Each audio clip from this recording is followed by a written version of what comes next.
Hello. I am just setting things up and sharing this, and then I'll just be reading some poems. Thanks for hopping in.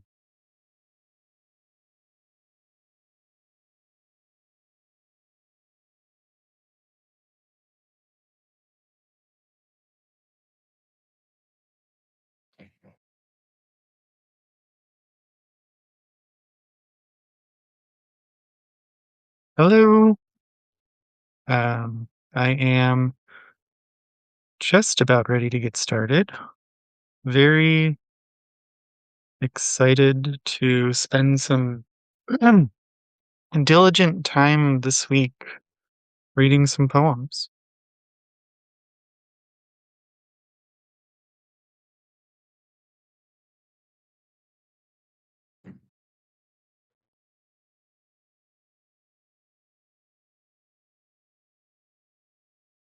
Great. Okay.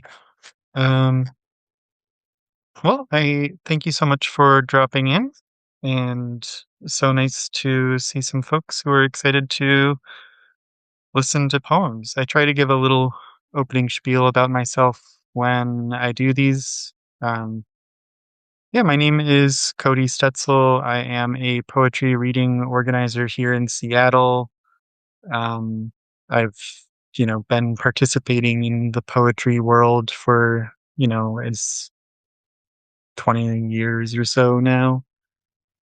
And yeah, I mean, it kind of started off. I started organizing poetry readings when I was like 16, and I've never really been able to stop.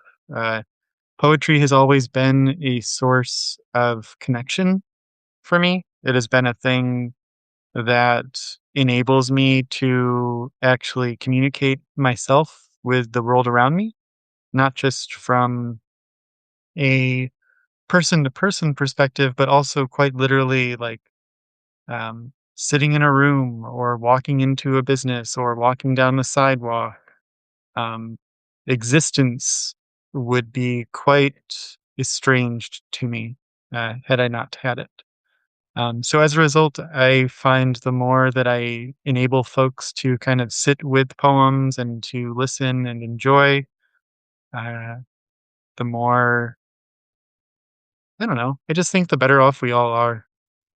Taking 45 minutes once a week to actually listen to some poems is nice. Uh, Sorry, I didn't realize how froggy my throat was until I started talking. But yeah, uh, my last little bit, and then I'll kind of hop in. I specialize this in translated poetry. I'm a literary critic for a number of magazines. Um, and just absolutely love reading poetry from around the world and trying to highlight that as much as I can.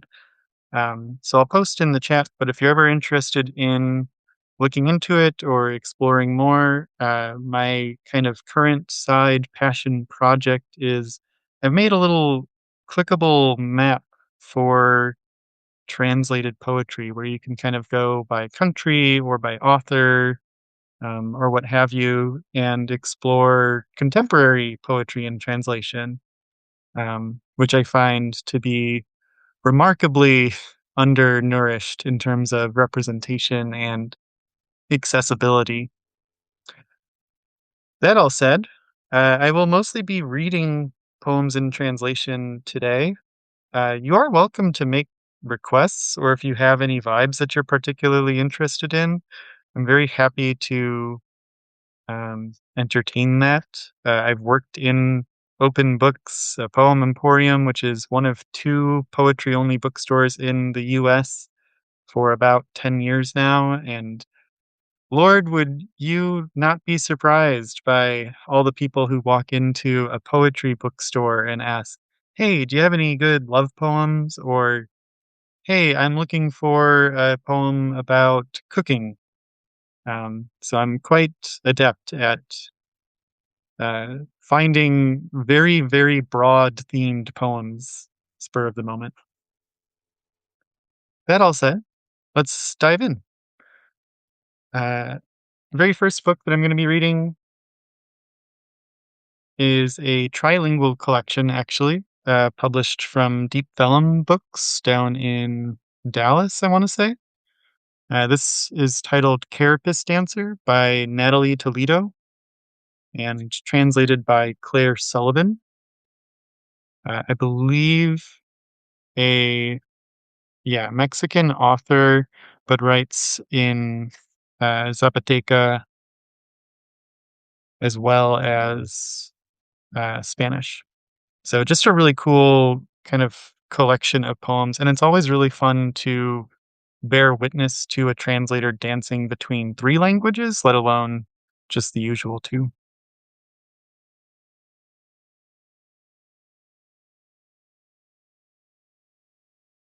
So I'll read a smattering of her poems.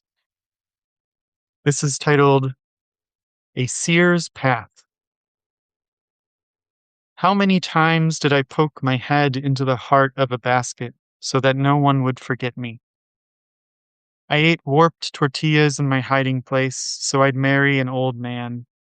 I played with the dog's tail and became a liar. Beneath our household altar, I ate a brittle turtle egg that dried out my lips.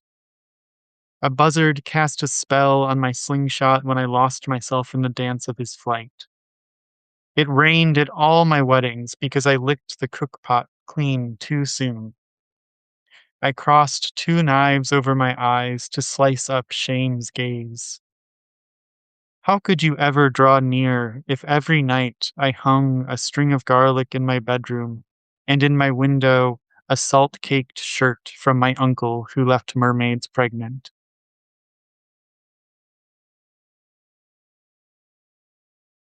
Something I love about that poem in particular is it sets up a fairly like predictable journey at first from uh straightforward if this then that kind of statements, and then slowly devolves from the kind of tangible and the real into this unreal, into this absolute kind of dreamlike myth.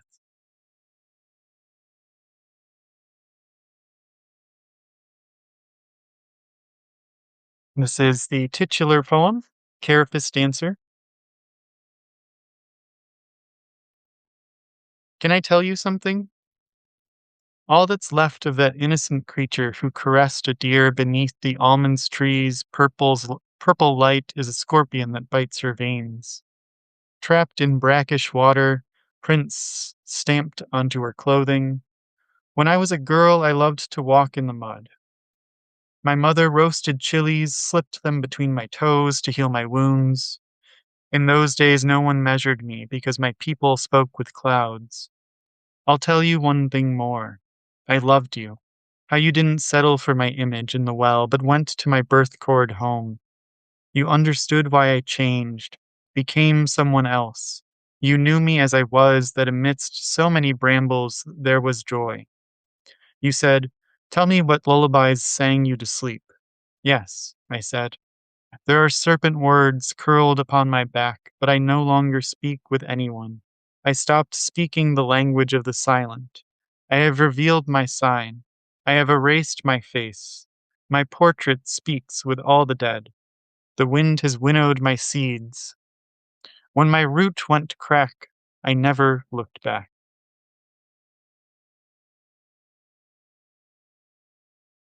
I think Natalie Toledo, as an author, does a really extraordinary job of kind of informing and opening up readers to the um, possibility of being comfortable sitting with uncertainty. I think that's something that, you know, I find myself asking quite a bit is how to sit with uncertainty. But one of the ways that poetry helps to accomplish that kind of lesson or that meaning making is by informing you as a reader that, sometimes you don't have to follow along every single line um, to generate meaning or to produce an affect in yourself or in others.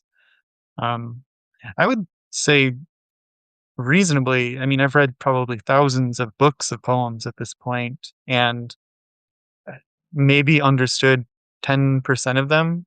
Um, but I preach that uh, understanding, I think, is not necessarily, it's more overrated than necessary when it comes to art. Um, I think what really matters is feeling, and if the poem makes you feel something. And if not, that's also okay. You can just turn a page and find another one.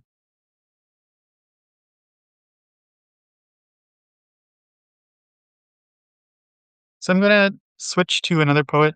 This individual is named Garus Abdul Malekian. Um, this book, Lean Against the Slate Hour, is one of my favorite ones that I read during the pandemic. Or I mean, in as far as it is over, but I think specifically in like 2021 is when I first encountered this. This is translated by Ahmad Nadalizadeh and Idra Novi. If I remember correctly, yeah, Abdul Malekian is an Iranian poet.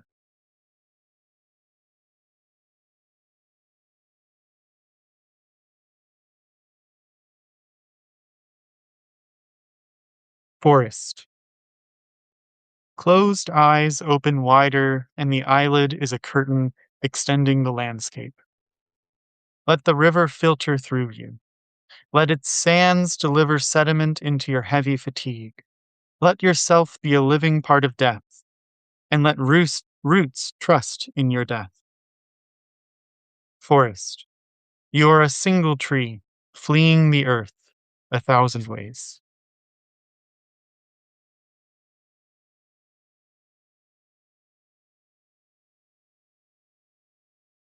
The bird of reconciliation. A road will not lead to a dream, nor a dream to a road. I return to the faded colors of the world, to my mother's hair before my father braids it, to the soil before you fall asleep in it, and to that small, poignant book with its prophet on a deserted island. From each other we have fled toward each other, from the earth into the earth. And that little bird, that was my dream, and yours, has a leaf forced into its mouth now to keep it silent. We have fled from night into night. Dip your hands into that dark and believe whatever you touch. Again, this book, I don't think I mentioned the title. It's called Lean Against This Late Hour.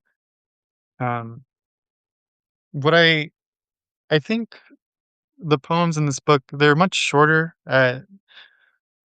very easy to kind of slide into. And I think the poet also does a thing where the volta, the transition, the turn at the end of a poem is much more clearer than with some of the others that I've read historically.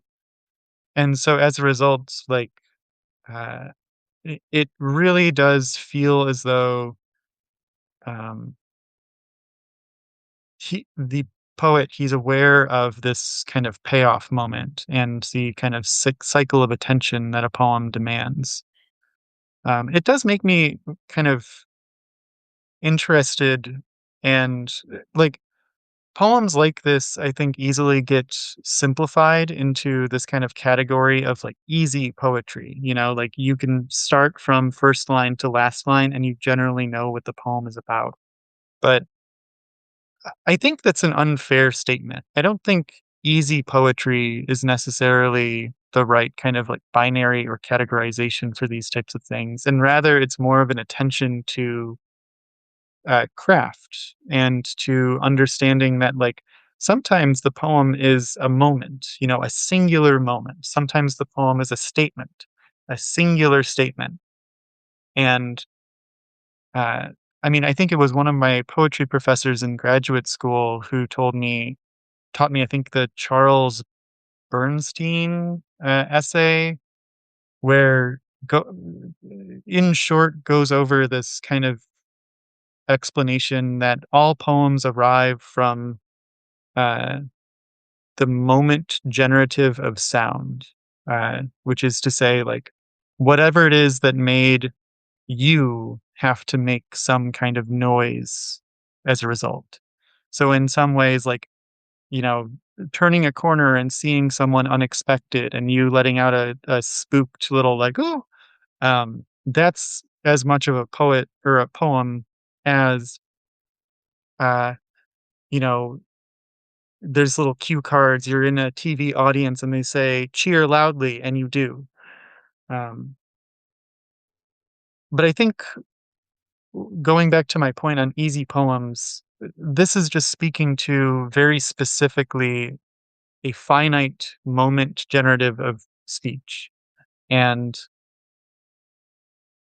yeah, I don't think life needs to be complicated all the time. I think it's overrated. Um, I think it's fun to find a complicated poem and to sit with it and to really digest it, but I don't think that can be all that we read and enjoy. Moving forward, this is a book titled Into Muteness by Sergio Espinosa, translated by Kelsey Banada. This is out of Belize Books, which is a tremendous, mostly Spanish language press, but they have just fantastic works all around. Um, the poems in this book are a lot of like borderline prose poems, but I would call them more what aphorisms, in a way. But I love the like extremely small, like the indie presses, especially in translated poetry, because they always do very interesting things in terms of their design of books. Like this particular press puts all of the like basically duplicates the publication of the book in its original language, um, in like a second half of the book. Whereas most books that I see that do offer a binary or a bi language um, publication tend to just put, the original language side by side with the translated language. Um, I like to see the different interpretations because I think it shows an attention to and a care for how a work is presented.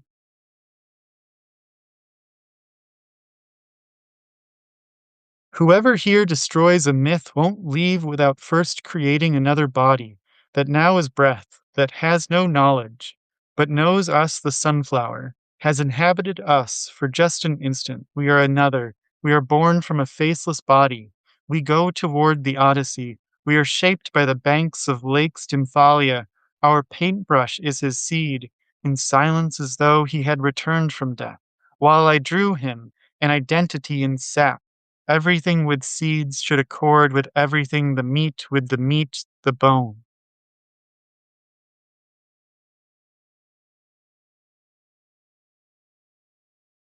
So I imagine you have gathered this, but I am transitioning from the straightforward poem, from a singular moment to the intangible poem of meaning is particularly difficult, and kind of devolution into strict image and sound as opposed to logic and linearity.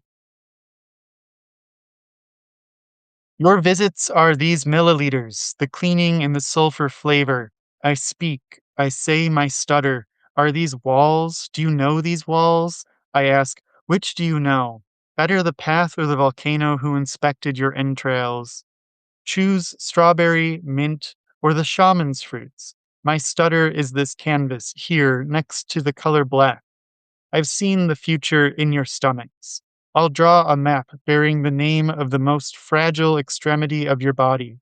We'll structure my throat, and I'll withstand the air at last. These walls will have the color of waking. I'll say the word. I ask, which do you know? Better silence or muteness? Muteness.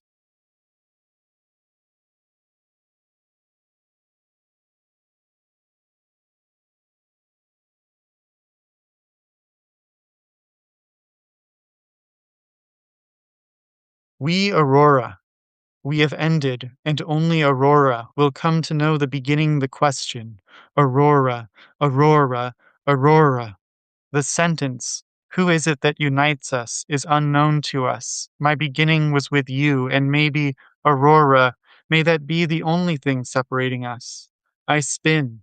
You've been this drought. A man in black bites the corners of a city rotting at its foundations. We spit.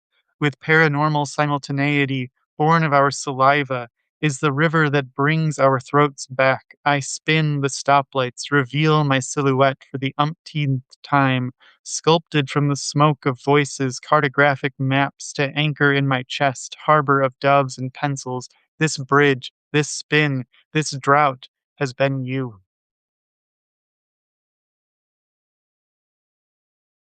Again, Sergio Espinoza is the author.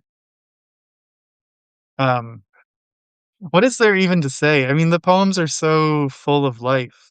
Uh, there's definitely an eroticism in all of them, so bodily, so physical. There's so I read it I read the poems, especially in like a performance setting with a type of urgency to them, which I think I instinctively read most like prose poems or like block-ish style poems in that way, which is less to offer um, that I believe all prose poems are inherently fast, nor is it to imply that uh, poetry has to be urgent. In fact, I would say that most poetry is trying to teach you how to exist without urgency. Um, but these poems in particular, there's so much drama in the lyric. There's uh, so many explosive vocabulary that I think it really kind of demands a certain flair and pace in performance. It'd be really fun. I mean, you can ship me off to whatever country, anywhere, everywhere, to listen to these performances live in original language because I would love to hear author interpretation of all of their work. Mm. But yes, poetry absolutely is trying to teach us to exist without urgency. The I think the whole point of a book of poems is to be able to, I mean, in its ideal state, is to sit under a tree somewhere in fairly nice weather or tolerable enough weather, even, and just read it for an afternoon. And it's only 78 pages. And if you were really trying, you could read it front to back in 30 minutes. But what happens if you stretch 30 minutes to 4 hours? Who's going to bat an eyelash? No one. It's not an affront to God, that's for sure. It's just a small sacrifice of time for yourself.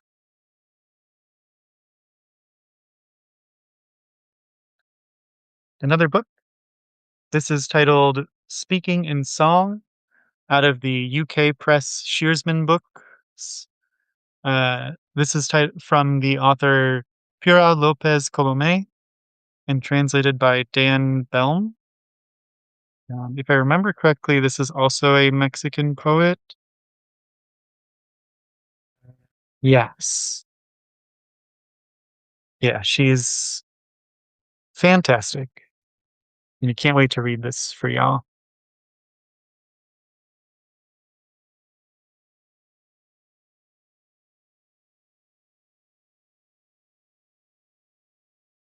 Anno Domini 1. Concerning the bitter truth. She passed me by, the one I would have liked to be, nearly flew by, smiling at no one, passed by for the sake of passing, so strange, so familiar. The world had grown so much, it needed no threshold, whole, extramural, no astrolabes or alphabets, to bewitch little children before sweating blood, sweating all this body's rain, which does not purify or petrify. It impersonally hurts. It hurts without edges, It hurts that nothing can control it. It hurts that this is how to explain it. 2. It pours. It pours out of me. The droplet pours the vessel, violently seeking, and when it dries, surprise, neither clots nor scabs. 3. Cloth of tears, divine face shaped in it, eyeless and featureless. You are the voice I need, that I miss so much, that I long for and can't manage to recall, not even in dreams. Endure it, I intuit. They dictate. Don't put up with any more, I flee. I still believe in life to come. I haven't let go of to and fro and vice versa. I haven't managed to bleed it dry, the world spilling over me, or give it back the splendor of being a thing, its fluid self, without altars or images, and may it answer with golden dust until the dawn.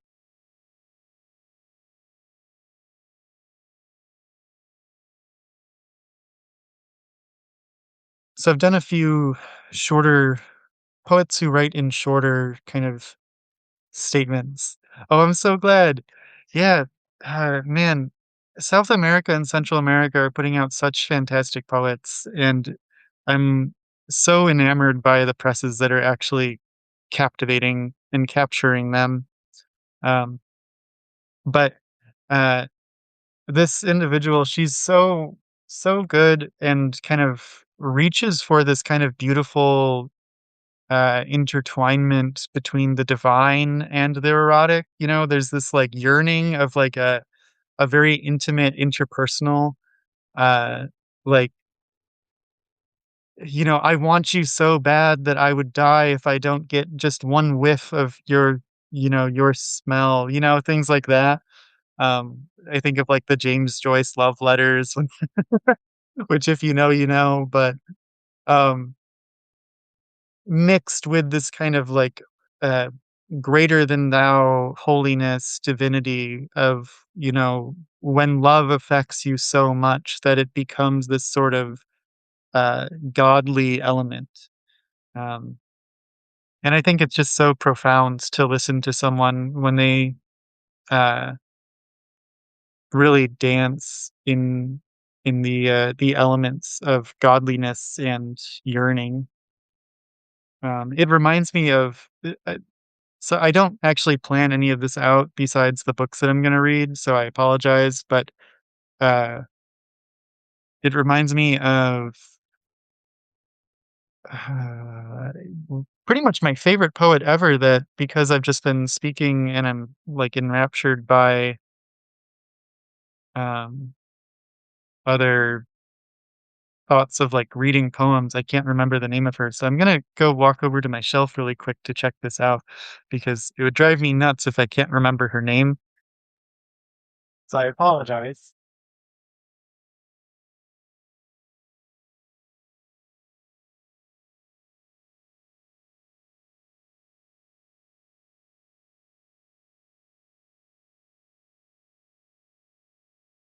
Yeah, so, like, my favorite poet ever is this American Rebecca Sifrel, and this collection, Wild Tongue, RM specifically, uh, I think you would really love her. She is very much so up your alley. Um, I've wanted to, like, get in touch with her and, like, interview with her or whatever for the longest time, but she's one of those, like, I think she's in her, like, late 70s or, like, early 80s now and has moved into this, like, reclusive life, you know? And I'm just like, "Oh, no, like, have I missed my mark to, like, actually get the chance to, like, fangirl over my favorite living poet?" Um, but yeah, no, she's tremendous. Um, you know what? I'll I'll break my I'll break my fast and read one poem by her just because I try to read only translated poets here, and she's very much so just in native English, and um, but I just I got her off the shelf, so might as well.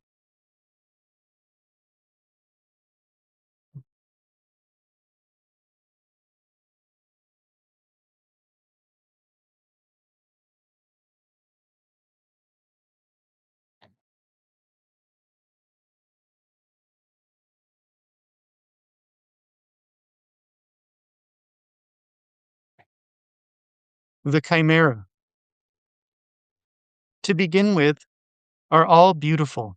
Their sleek flanks of hurricane, their personification of cloud, a blue silver of cat eye and temples of oak leaf, with lips of echo or purring lion throat, kisses of dragon flame or sibilant peaches, cunts of sea snails and involutions of mother of pearl, milk and honey nipples in each pore, nails of the moon sparking on the hard stone, the smile they smile upon this passing head alone, the glances of fire upon hand, that throat, glances of aurora given to the sweet and salty tears of the sea, sandpaper tongue, licking their way through the finest hair, a thicket of cat's eyes and limbs of serpentile entwining, wild berries prickled to ripeness by the falling lip of fingerprint or taste bud, once human too, born in maternal cream, wanting to be as much as anyone else,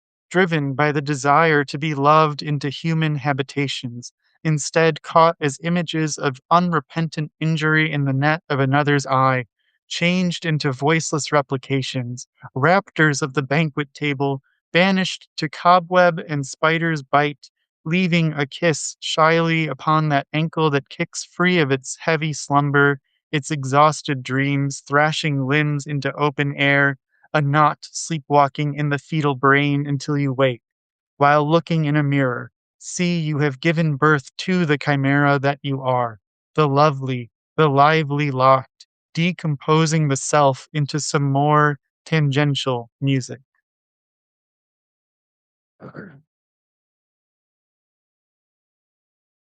Yeah, she's so good. I don't have like a lot of words, or okay, I have too many words to speak about Rebecca Seiferl without just kind of yapping and rambling for the next like 2 hours. Um, which I should at some point get back to work, but eh. Um, but I hope it makes sense. Like I'm not going to over explain it. I hope it makes sense why I think you would love her. Um, and if you want, send me a message after this and I will like happily mail you one of her books because it is so hard to find her work these days. Um, but yeah. um, any whoozle, moving forward, this is a Ukrainian author that I wanted to read also. I actually wrote a review of her, maybe 4, 5 years ago. Um, Irina Starovoit, uh, translated by Grace Mahoney. It's out of Lost Horse Press's contemporary Ukrainian series, which Lost Horse Press is at the corner of Washington and Idaho. Um, and they've just been quietly publishing like a 40 some odd book of living Ukrainian poets, um, which I just think is so genuinely impressive. And I hope to God that they get enough funding and celebration to continue this forever because it's so necessary. But yeah, it's just everything that I read coming out of Ukraine is tremendous. Uh, and yeah, I wanted to read one of these. Another really cool woman poet, and just writing about, being a woman in different times, especially in war or when trying to be, a literary figure and the kind of weights of, implicit misogyny trying to keep one down. Also, no titles to her poems, so just kind of hopping into them.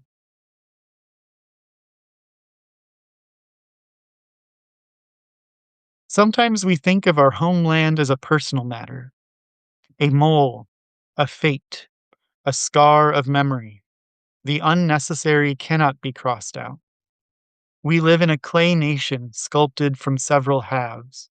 When life was blown into the clay, we broke the jars with our neighbors. The left hand erases all that the right draws.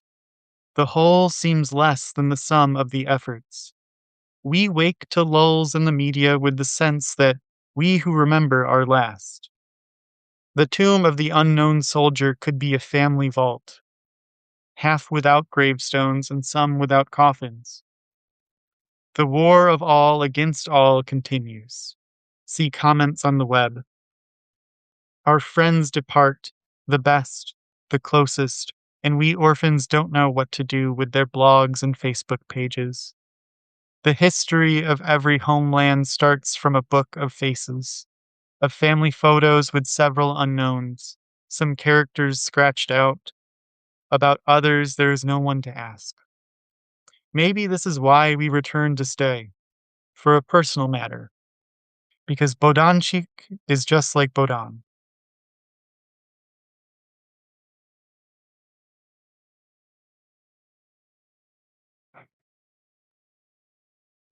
You were only in an episode of my life, but it was an Oscar worthy performance. You taught me to brush the walls by sight, through which you could see and choose the steps by which you could better yourself. Now, everywhere, elevators replace stairs, but even Mies van der Rohe had these night sweats, the kind Hitchcock would be jealous of.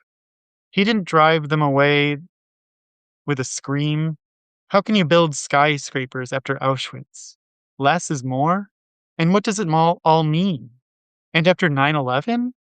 Let's not talk politics like in the elevator. There's no exit between floors. Let's talk about the imperfection of a world that wasn't built by us. Well, and who of us managed to leave it better than we found it? Now they say the most fashionable architects build not buildings, but places of memory. I rest my case. Thanks to I don't know whom, the blueprint doesn't always become a building. The forecast doesn't always become the weather. Something that I've noticed in reading enough Ukrainian poetry and translation in particular is culturally it's so um, I guess common in their writings to invoke things that like are so seemingly implicitly anti-poetic, like Facebook pages in the verse or, talking about the news and the weather forecast. But uh, I love the shiningness of the everyday in these poems because they really speak to that effort of, you know, we might be in a miserable time of war. We might be in a miserable time of the world. Uh, And every little cog that we are ensorcelled by is going to affect the language and the verse that we go after, that we write with, that we communicate with. It is this kind of, I think of them like Ukrainian poetry is perfect for showcasing how cultures survive crisis. Like, it's really combining every waking moment with the verse that one needs to push forward, to survive, to endure. Um, and truly, I mean, like, this is not to like make light of any situations, but like, there, you have to have humor, you have to have joy, you have to have friends and kinship and intimacy and family through the suffering. Because if you don't, they've won. And I think that's the lesson that I keep learning over and over again from poetry is that the more you let them make you suffer, the more they've won.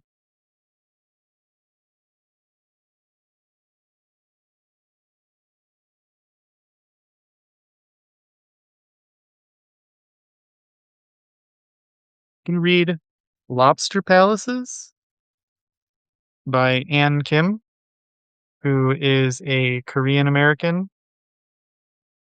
I just wanted to read a couple. They're very short, but um, just kind of nice palate cleansers, if you will. Snow. Several billion dragons wrestling change themselves into thinking they are really two men in a mountain cabin in the winter. It's bright, so they switch on the kerosene lamp.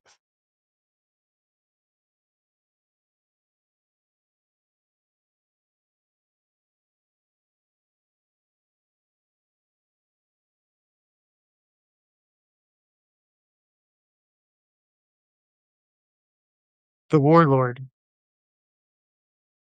The violence of answers delayed has pulled summer down to a form of governance.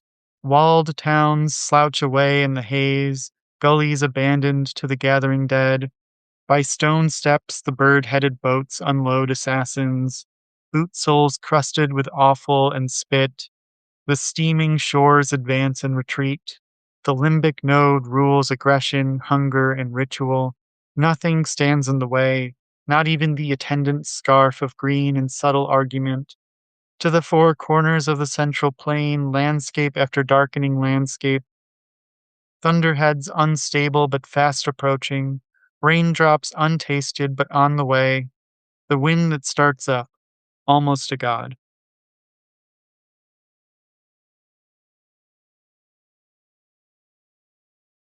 Um, Yeah, I won't read too many more of hers. I just love to uh I love this particular book because it reminds me when I'm sitting down that um you really you can write just about anything. And I don't mean that in terms of like saying like being derivative or shooting down. I'm saying that more in the sense of like language shapes how we feel, right? So but it's not a linearity, it's not a logic within the language, it's just language. And so in these instances of these poems, uh, like reading a fairly nonsensical, like strictly image poem that feels almost like someone, is like I'm tripping or uh, hallucinating in various ways, helps to remind me that, my feelings don't have to be logical, understandable, translatable, anything. It can just be a feeling, and that's okay.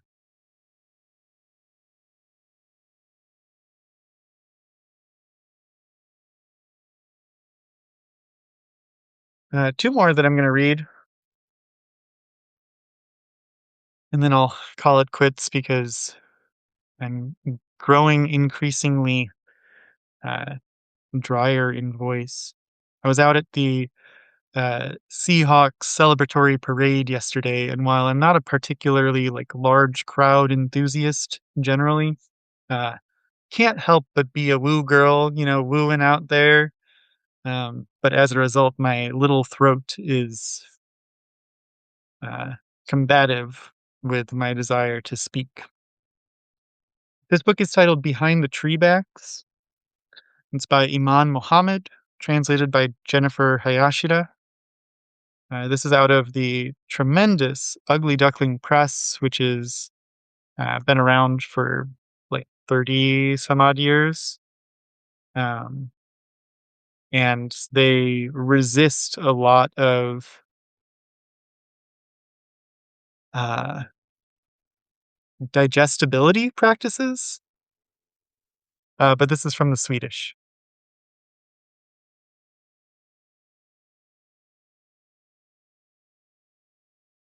Drunk in blue white light, the rain's silhouette glitters in fountain. Birds hover in silence, sleepy survivors. Want to call the embrace, men move along store windows, gravel swirls, every surface wears a face owned by orgasm. Fire and ground caress each other, a loop of pleasure from several days ago, and the fan becomes ornament in the ceiling. Extraterrestrial noodle soup drips onto my breasts. I scrub through the skin into another sphere, close my eyes on the wavy couch, want to enter the time I see myself touching. In the draft between doors, oxygen can be heard breathing heavily. Glasses are raised and wine runs down on toenails. Convergence's undertow of hair beneath water. A rug in the living room. It depicts flowers and rectangular shapes. Color enters one another. The movement of shoulders warms its thread further. Fire and black sky. Anguish twists the little heart when you recall your body in flames during the playful act. Fire and yellow sky. So these are just to give you a view. These are very, very short poems and again, untitled across the page. But yeah, man, sometimes like the poem just kind of the verse takes over and you just kind of read it, um, you know, without really knowing what it is you're doing. Uh, my friend Patricia, who I just reposted one of her Substack essays, is a really like profoundly meditative, like bodily writer. So tries to incorporate as much physicality to her writing practice as possible. And uh, I think for me, I try to incorporate as much sound in my writing practice as possible. Not in the sense of like, attention to meter and counting every stress and syllable, because I think that's sometimes, I mean, it objectively, like a good attention to uh, meter is going to make the line sound better. However, I think the math of poetry is extremely overrated and mostly invented so that, non poets can feel better about themselves and not understanding a poem. Um, but, uh, with something like that, there isn't really an explanation for me as to why the poem kind of takes over, but, um, it does just feel like this uh, kind of shared human language. Like, poetry is this shared human language where even if we don't know what everybody is trying to say, um, the sound of it all, whether we're incorporating, the consonants of syllables being articulated uniquely, or alliteration, or pauses, stresses. Sometimes even just pairing different, like complex words next to each other makes the tongue and the glottal noises kind of stick together like a fudge. Um, it helps to uh, invoke humanity. It helps to reassure you that, we are just imperfect creatures trying to communicate with each other in ways that stress the fact that, you know, I wish you no harm. And in fact, sometimes I even wish you happiness.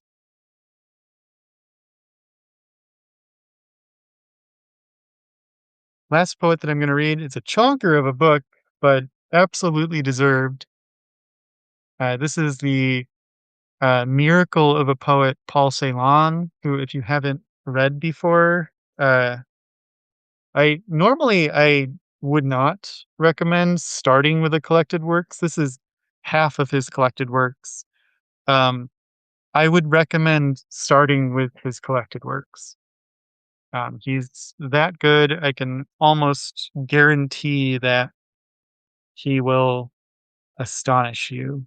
His whole story, I mean, he is a post World War II poet, writing in German and writing in the way of just absolute devotion to language and the dissolution that has to be enacted in language after a time where it feels like the world has utterly collapsed around you.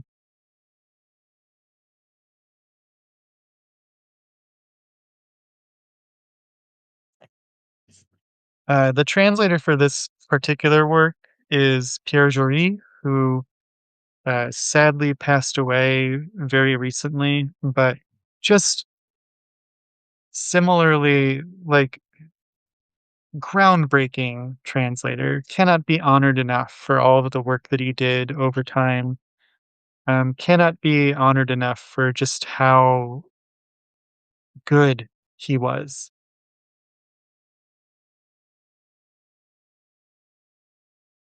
Um, Sorry, I'm trying to find the poem that I wanted to read from this collection, and I thought I just remembered the page, but I don't. So this was a humbling exercise,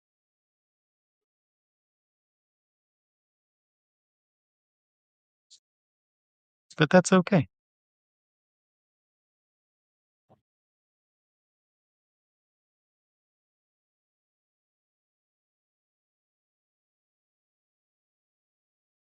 Thread suns above the gray black wastes, a tree, high thought, grasps the light tone.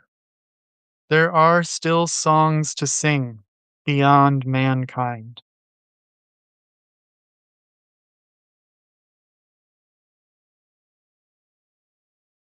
You, with the in the dark glass gazed at, you, one, with the beheld, substanceless, light mirror surface innermost through the 10-towered desert, gate your messenger self steps before you, stands for the length of a tri-vowel in the high redness, as if the people in the distances were once again gathered around you.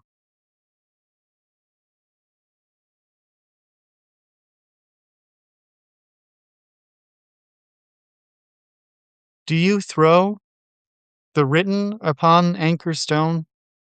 Nothing holds me here. Not the night of the living, not the night of the intractable, not the night of the nimble. Come, together let's roll the doorstone in front of the untamed tent.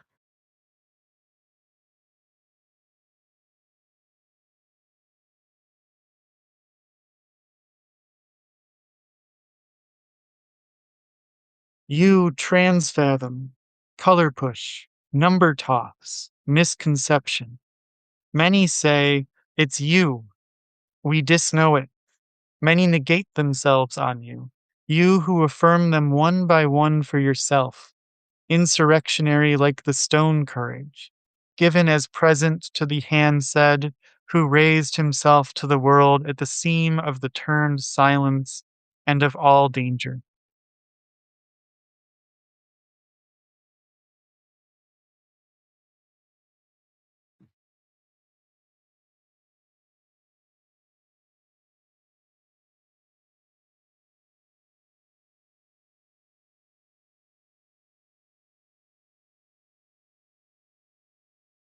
My soul, you ward, crease bent, hears you, a thundering in your neck hollows my star, learns how one sags away and becomes true. I finger it forth again. Come, confer with it this very day. A star listens to a light, an hour repudiates an hour. Hear the heavy azure rolls over you, your bloody saliva delights in obsessed dust mote. A mother stump leads an early face through a pane, its god mowing paces off the image front on the ridges of the upper cradle.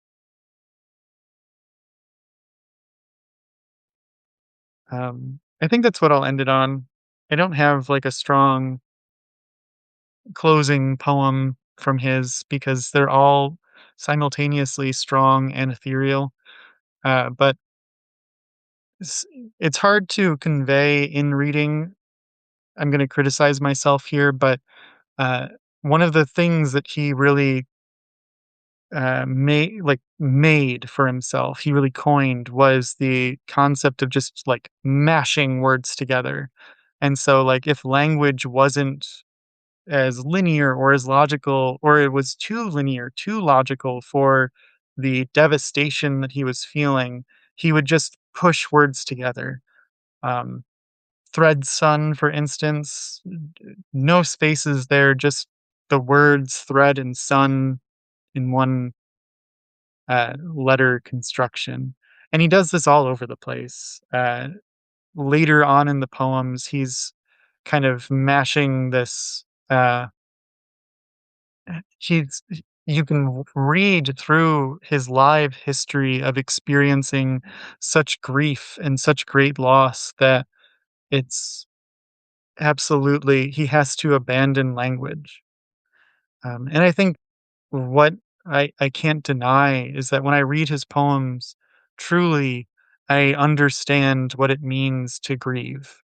Um, I understand that grief is an imperfect process. Grief keeps you angry and it keeps you energized and inflamed, but it also keeps you stagnant and like a boulder. And it's all encompassing, but also sometimes it's something that you just want to tuck away in the corner and forget about. Um, and most of all, when you are truly in it, when you are grieving, there's no words that can bring you comfort or solace or justification for the collapse that you've experienced. I think that's really it. I mean, if I can leave you with one lesson, it's reading across borders is going to save the world. Um, we've read Argentinian, Mexican, Chilean, German, Swedish authors today, and probably more. Oh, Iranian, um, and I I wouldn't be half as cool as I think I am without translated poetry. So, hope this was nice for you all. Hope you enjoyed a little break to read some poems. I'm gonna go drink some tea with honey in it and maybe do some work. Maybe not. We'll see. That's what the day has in store. Thank you so very much for being here. Much love to you all. Read more poetry. Bye bye.